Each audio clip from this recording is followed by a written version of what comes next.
పేదవాడి పక్షాన నిలబడతాం, ప్రజా గొంతుకై నినదిస్తాం.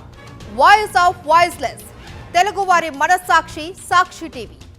సాక్షి టీవీ ప్రసారాల కోసం మీ స్థానిక కేబుల్ ఆపరేటర్ను వెంటనే సంప్రదించండి. బంగాళాఖాతంలో అల్పపీడనం కొనసాగుతూ ఉందని తెలిపారు విశాఖ వాతావరణ శాఖ అధికారి జగన్నాథ్ కుమార్. దీని ప్రభావంతో రాష్ట్రంలో పలు ప్రాంతాలలో భారీ వర్షాలు పడతాయని తెలిపారు. ముఖ్యంగా ఏలూరు, ఎన్టీఆర్ జిల్లాలలో 1-2 చోట్ల భారీ నుంచి అతి భారీ వర్షాలు పడతాయని చెప్పారు. తీరం వెంబడి గంటకు 40 నుంచి 60 కిలోమీటర్ల వేగంతో గాలులు వీస్తాయన్నారు. దీనిపై మరింత సమాచారం మా ప్రతినిధి నాయుడు అందిస్తారు. అల్పపీడనం ఏర్పడింది. దీని తాలూకా ప్రభావం రానున్న రోజుల్లో ఏ విధంగా ఉండబోతుంది, అలాగే ఇది ఎక్కడ తీరం దాటబోతుంది అనే విషయాలు మనతో మాట్లాడడానికి వాతావరణ శాఖ అధికారి జగన్నాథ్ కుమార్ గారు ఉన్నారు. సార్ చెప్పండి సార్, నిన్న ఏర్పడిన అల్పపీడనంగానే కొనసాగుతుందా, లేదంటే ఇది ఏమైనా తీవ్ర అల్పపీడనంగా మారే అవకాశం ఏమైనా ఉందా?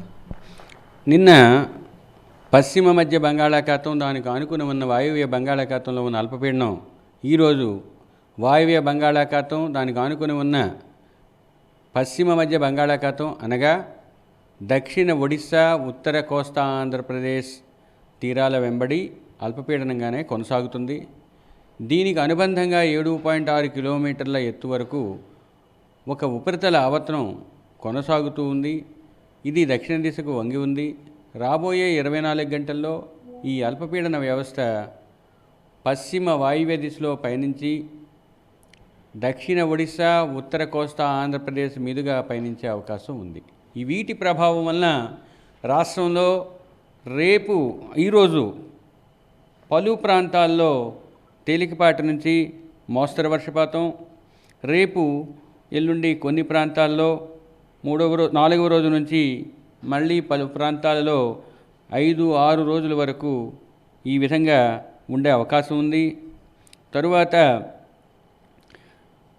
బలమైన సుస్థిరమైన గాలులు 50 నుంచి 60 కిలోమీటర్ల వేగంతో వీచే అవకాశం ఈరోజు ఉంది.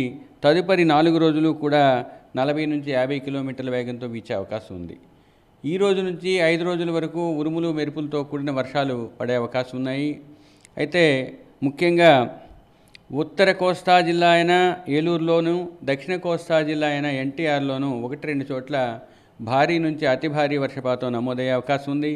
మరియు శ్రీకాకుళం, విజయనగరం, పార్వతీపురం, అల్లూరి సీతారామరాజు, పల్నాడు, ప్రకాశం జిల్లాలతో పాటు నంద్యాల, కర్నూలు జిల్లాల్లో 1-2 చోట్ల భారీ వర్షపాతం కూడా రాబోయే 24 గంటల్లో నమోదయ్యే అవకాశం కనిపిస్తుంది. బంగాళాఖాతంలో ఏర్పడిన అల్పపీడన ప్రభావంతో ఉత్తర కోస్తాలోని ఏలూరు జిల్లాలోని, దక్షిణ కోస్తాలోని ఎన్టీఆర్ జిల్లాలోని భారీ నుంచి అతి భారీ వర్షాలు కూడా పడే అవకాశం ఉందని వాతావరణ శాఖ అధికారులు చెప్తున్నారు. దీని ప్రభావం మరొక 4-5 రోజులు రాష్ట్రం మీద ఉంటుందని, రాయలసీమలో కానీ లేదంటే ఉత్తర కోస్తా ఆంధ్రాలోని కొన్ని చోట్ల భారీ సాధారణ వాతావరణం, సాధారణ వర్షాల నుండి భారీ వర్షాలు కూడా కురిసే అవకాశం ఉంటుందని, గాలులు కూడా 50 నుంచి 60 కిలోమీటర్ల వేగం వరకు కూడా మొదటి రోజు వీస్తాయని, కాబట్టి మత్స్యకారులు ఎవరు కూడా వేటకు వెళ్ళొద్దని చెప్పి అధికారులు హెచ్చరిస్తున్నారు. కెమెరామెన్ శంకర్తో నాయుడు, విశాఖపట్నం నుంచి.